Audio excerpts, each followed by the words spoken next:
Hello guys, welcome to my channel Himani physics tutorials. Guys, हमारा जो first unit है वो कंप्लीट हो चुकी है ऑलमोस्ट।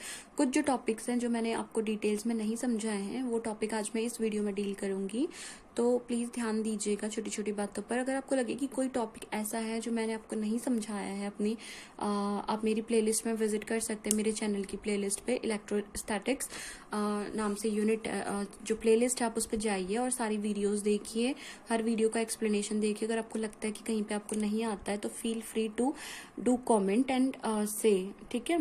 एंड यहाँ पे कुछ जो टॉपिक्स मैं आपको अभी बताने जाऊंगी, ये कुछ इंपॉर्टेंट टॉपिक्स हैं जो हमने बात नहीं की थी, जिनके बारे में मैं आपको डिटेल में नहीं बता पाई थी, तो वो मैं यहाँ पे आज एक छोटी सी वीडियो से मैं आपको समझाऊंगी। ऑलमोस्ट हमारी वो यूनिट कंप्लीट हो चुकी है, फर्स्ट यूनिट। देन उसके बाद हम लोग इस वीडियो के बाद हम इस यूनिट के जितने भी इंपॉर्टेंट न्यूमेरिकल्स हैं वो हम डील करेंगे। तो प्लीज़, न्यूमेरिकल बहुत ज़्यादा इंपॉर्टेंट होते हैं। आपको पता है कि थ्योरेटिकल पार्ट तो हम अप्लाई कर लेते हैं, बट हमें वो चीज़ें, थ्योरेटिकल वाली चीज़ें हमें हमारे न्यूमेरिकल में कैसे अप्लाई करनी है ये मैं आपको बहुत अच्छे से सारी डिटेल्स मैं आपको बताऊंगी। तो इसमें बहुत ज़्यादा इंपॉर्टेंट न्यूमेरिकल्स हैं। देन उसके बाद हम लोग हमारी इस यूनिट के नेक्स्ट चैप्टर पे जाएंगे। ये जो यूनिट है इलेक्ट्रोस्टैटिक्स, इसमें हमारा पहला चैप्टर हमने कंप्लीट कर लिया है।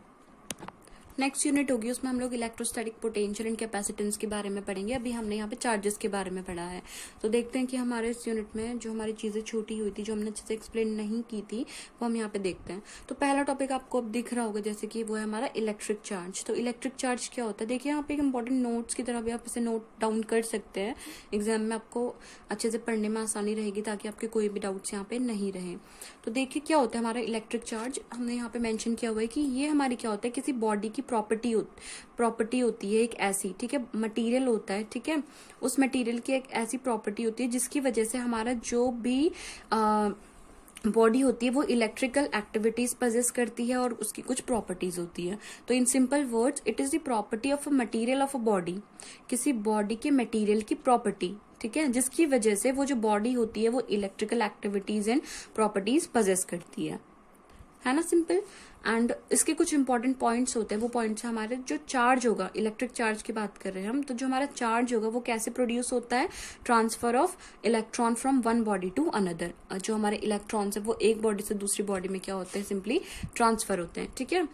जिसमें हमारे एक्सेस ऑफ इलेक्ट्रॉन्स होंगे वो हमारा नेगेटिव चार्ज कहलाएगा, जिसमें डेफिशिएंसी ऑफ इलेक्ट्रॉन होगी वो हमारा पॉजिटिव चार्ज कहलाएगा। तीसरा पॉइंट है हमारा, the substance having a very large number of free electrons. ऐसे सब्सटेंसेस जिनमें बहुत ज्यादा large number of free electrons होते हैं, वो आप जानते हैं कि वो जो हमारे सब्सटेंसेस होते हैं वो एक गुड कंडक्टर ऑफ इलेक्ट्रिसिटी होते हैं, ठीक है। और जैसे हमारे फ्री इलेक्ट्रॉन्स किसमें सबसे ज्यादा होता है, लाइक कॉपर, तांबा बोला जाता है जिसे, आयरन, लोहा, सिल्वर, पता ही है आपको, चांदी एंड एक्सेट्रा।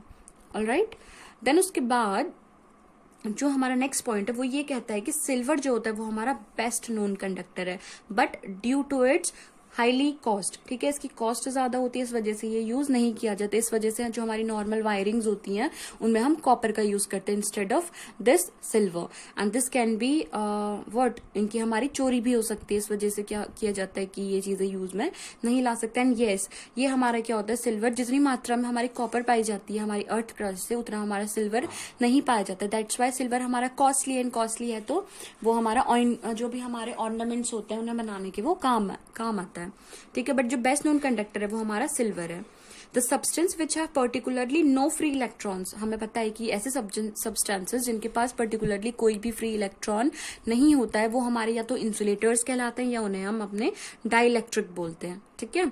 और एग्जाम्पल जैसे बताइए इंसुलेटर्स के होते हैं हमारे रबर, प्लास्टिक एक्सेट्रा, है ना। ऐसे बहुत सारे होते हैं हमारे पास, लाइक हमारा पेपर हो गया, वुड हो गया सूखा हुआ, है ना, कॉर्क बोलते हैं जिसे हम, एंड या बहुत सारी ऐसी चीजें होती हैं जो हमारा क्या होती है, इंसुलेटर्स होती है, और उन्हें हम बोलते हैं dielectrics. And the next point is the substance whose conductivity is in between. ऐसे सब्सटेंसेस जिनकी कंडक्टिविटी एक गुड कंडक्टर और एक इंसुलेटर के बीच की होती है उन्हें हम सेमीकंडक्टर्स बोलते हैं। और ये जो सेमीकंडक्टर्स हैं ये अभी इस फिजिक्स में इतनी आगे चल के आपको बहुत ज्यादा वो यूज में आने वाले, क्योंकि हमारा एक चैप्टर ही है सेमीकंडक्टर डिवाइसेस, ठीक है, वो बहुत ज्यादा इंपॉर्टेंट चैप्टर है, बट आगे चल के आप पढ़ेंगे, धीरे धीरे ये चीजें समझ में आती हैं, ये तो सबको ही पता है। तो जो हमारे इसके एग्जाम्पल हैं, ठीक है, सेमीकंडक्टर्स नाम से पता चल रहा है वो आधे कंडक्टर्स हैं। आधे कंडक्टर्स कौन हुए? जो कंडक्टर और इंसुलेटर्स के बीच में लाई करते हैं, वो हमारे हुए सेमीकंडक्टर्स। जैसे एग्जाम्पल हो गया हमारा सिलिकॉन, जर्मेनियम एक्सेट्रा। ओके, फिर जो हमारा नेक्स्ट इंपॉर्टेंट पॉइंट आता है वो आता है कि हमारा जो amount of charge in an isolated system remains conserved, it is called conservation of charge. कोई भी आइसोलेटेड सिस्टम है जिसे हमने पूरी तरीके से आइसोलेट किया हुआ है, वो हमारा क्या होगा, उसका जो चार्ज होगा वो हमेशा कंजर्व रहेगा, ना ही वो हमारा क्या होगा, किसी भी बॉडी से वो ट्रांसफर नहीं होगा, from one body to another वो ट्रांसफर नहीं होगा। दैट मीन्स जो चार्ज हमारा होगा वो कंजर्व रहेगा, ठीक है। The next important point is the minimum possible charge is possessed bye an electron, ठीक है। एक इलेक्ट्रॉन में मिनिमम क्या होता है, कितना पॉसिबल चार्ज एक इलेक्ट्रॉन कैरी कर सकता है, वो हमारा क्या कहता है, it is called electronic charge. उसको हम बोलते हैं इलेक्ट्रॉनिक चार्ज या उसका फंडामेंटल चार्ज, कितना एक चार्ज की वैल्यू हो सकती है। और एक इलेक्ट्रॉन में हमारा कितना चार्ज होता है, 1.6 into 10⁻⁻19 coulomb. Coulomb is its unit. Okay, so ठीक है, इसके बाद का जो हमारा इम्पोर्टेंट पॉइंट आता है वो हमारा है, वो इम्पोर्टेंट पॉइंट है हमारा ये, ठीक है।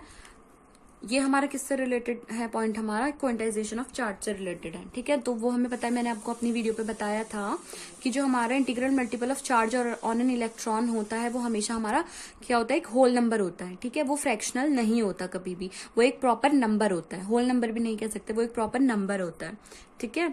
तो जैसे E 1E 2E 19E 517E etcetera, it can not be a fraction, it can not be a decimal. Okay, तो it can not be a fraction और डेसिमल। लाइक हमारे पास 1.2 इलेक्ट्रॉन, ऐसा हम नहीं कह सकते हैं। 7.9 इलेक्ट्रॉन चार्ज नहीं कह सकते, 4/3 इलेक्ट्रॉन चार्ज नहीं कह सकते। These all are not possible.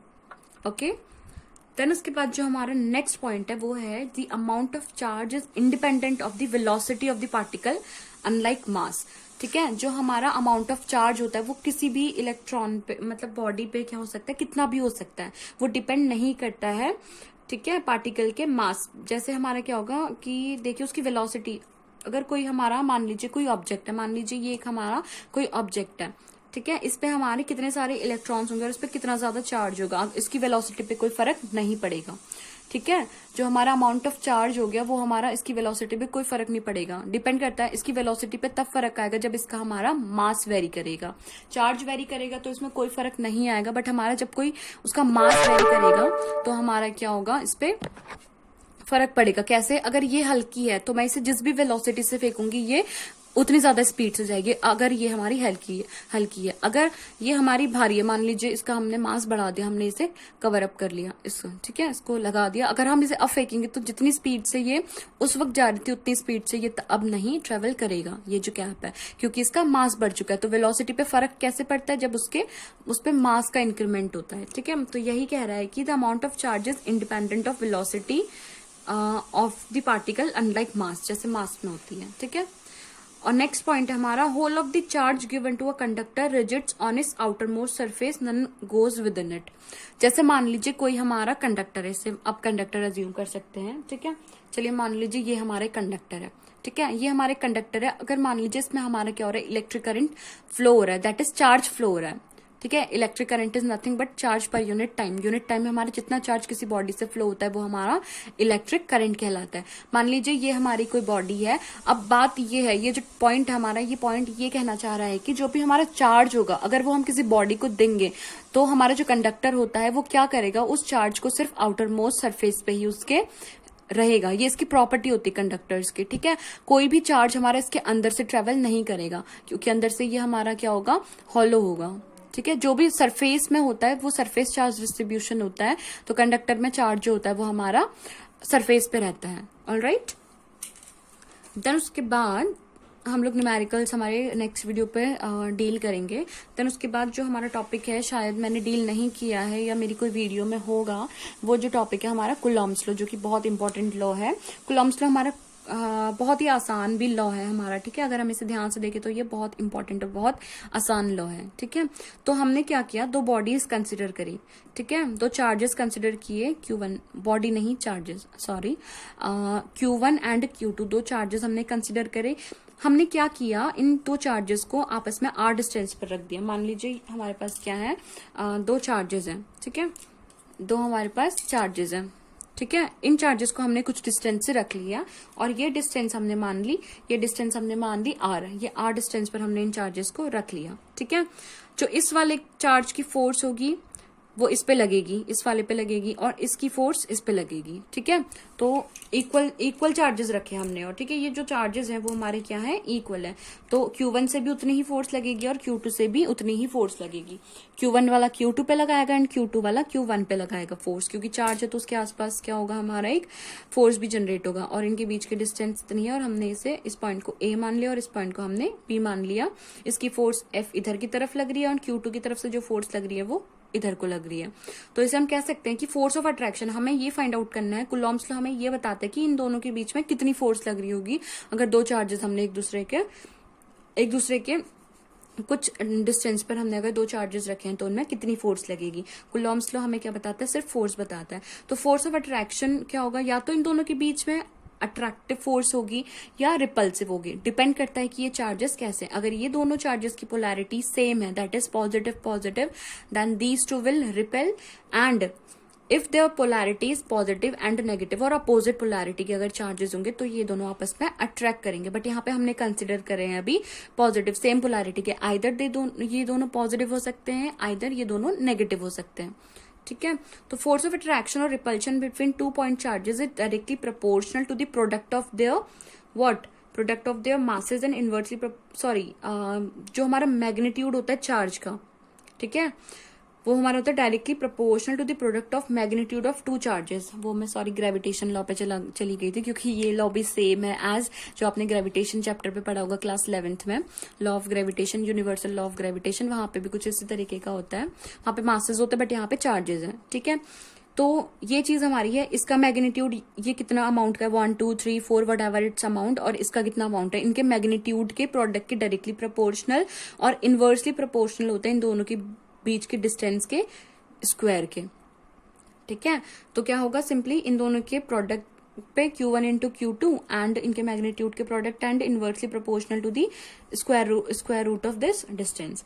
तो वही कह रहे कि तो फोर्स ऑफ अट्रैक्शन और repulsion between two point charges is directly proportional to the product of the magnitude of two charges and inversely proportional to the square of the distance between them. अब depend करता है, अब ये point मेरा हमारा यहाँ पे फिर से आता है कि इनकी डायरेक्शन क्या होगी इस फोर्स की, तो वो डिपेंड करता है कि इनका हमारा पोलैरिटी कैसी है। तो direction of this force is along the line joining the two charges, ठीक है। It is attractive in nature if, condition is that, अगर अट्रैक्टिव कब होंगे जब charges are opposite type, and repulsive कब होंगे जब चार्जेस आर सेम टाइप, ठीक है। सेम टाइप के चार्जेस हमारे रिपल्सिव होंगे and this will be opposite if the charges are opposite, okay।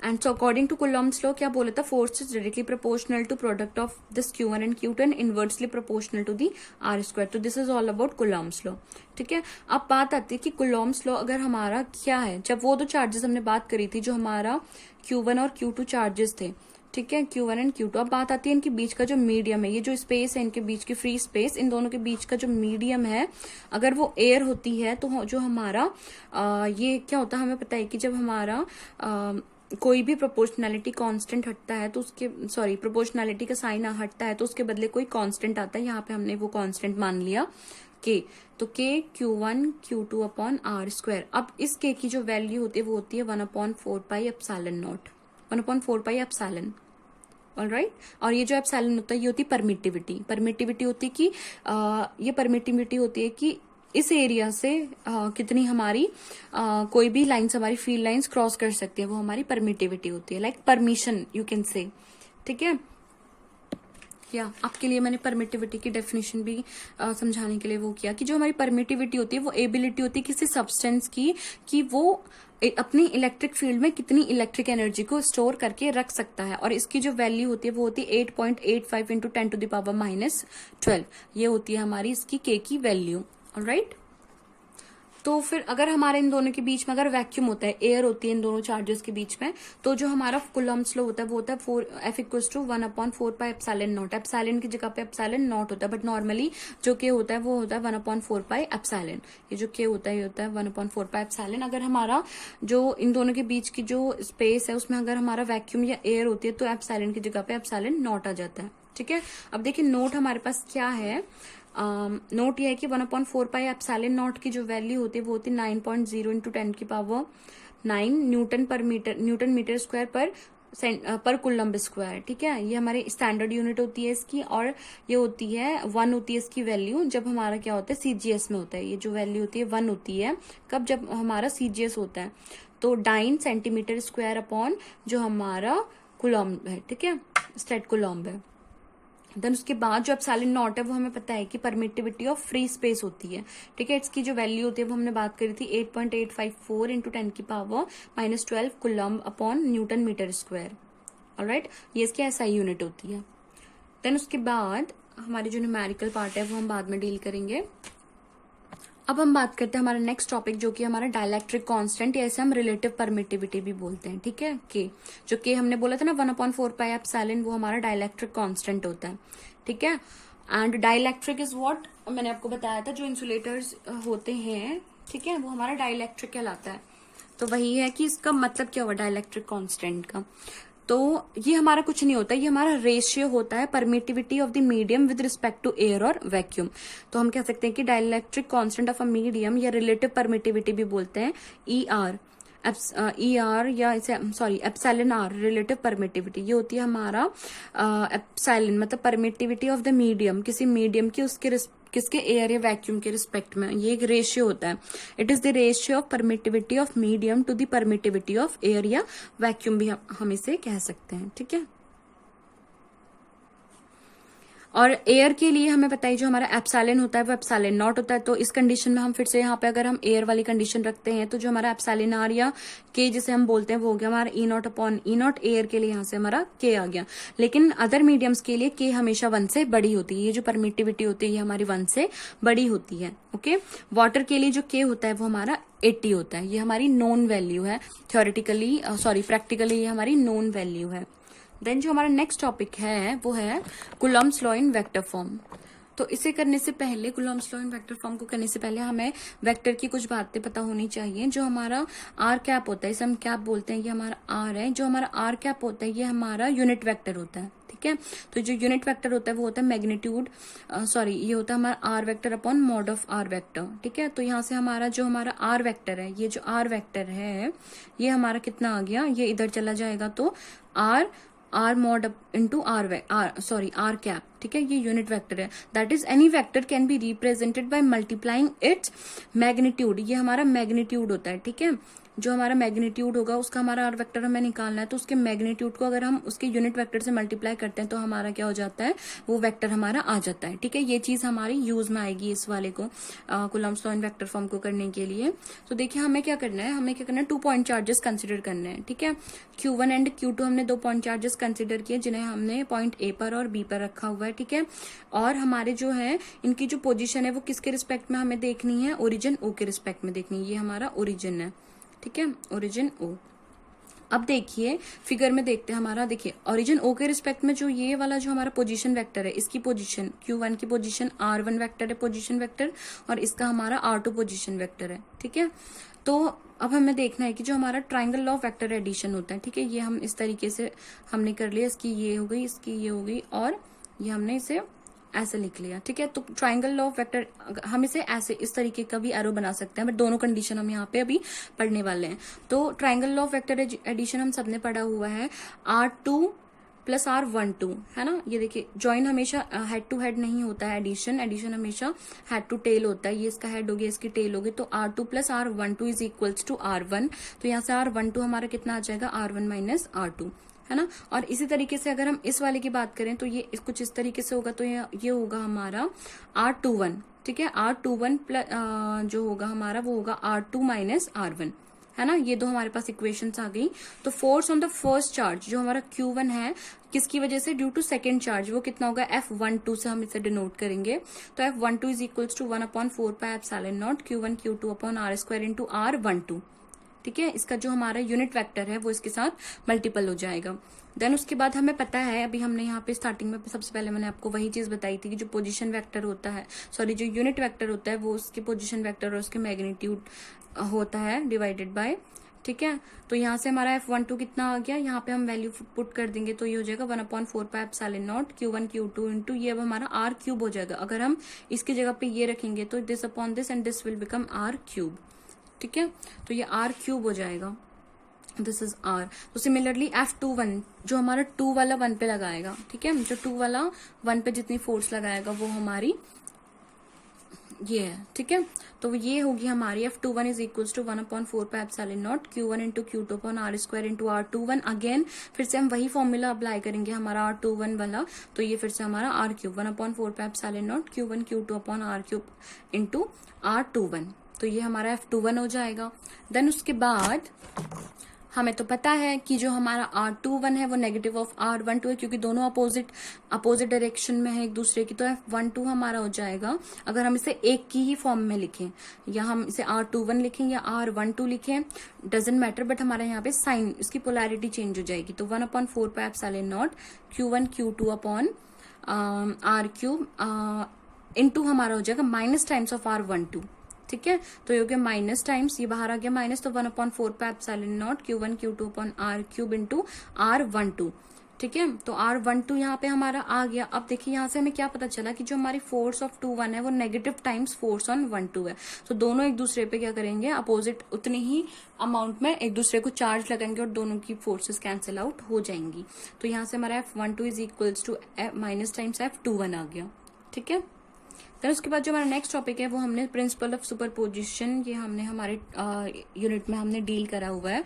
आप जो भी हमारी प्लेलिस्ट है मेरे चैनल की प्लेलिस्ट में आप विजिट करके इसे फाइंड आउट कर सकते हैं। देन उसके बाद ये टॉपिक भी मैंने करा रखा है, इलेक्ट्रिक फील्ड क्या होता है, और बाकी जितने टॉपिक्स हैं वो भी मैंने आपको बता रखे हैं। डायपोल भी मैंने आपको बताया है।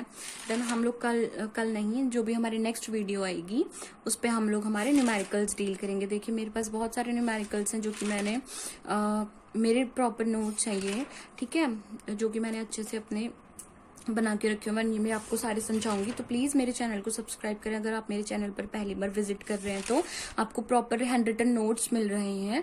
यहाँ पे आप वीडियो पॉज करके सारे नोट्स भी लिख सकते हैं। अगर आपको कोई डाउट है तो प्लीज आप मेरे कमेंट सेक्शन पे जरूर मुझसे पूछिए।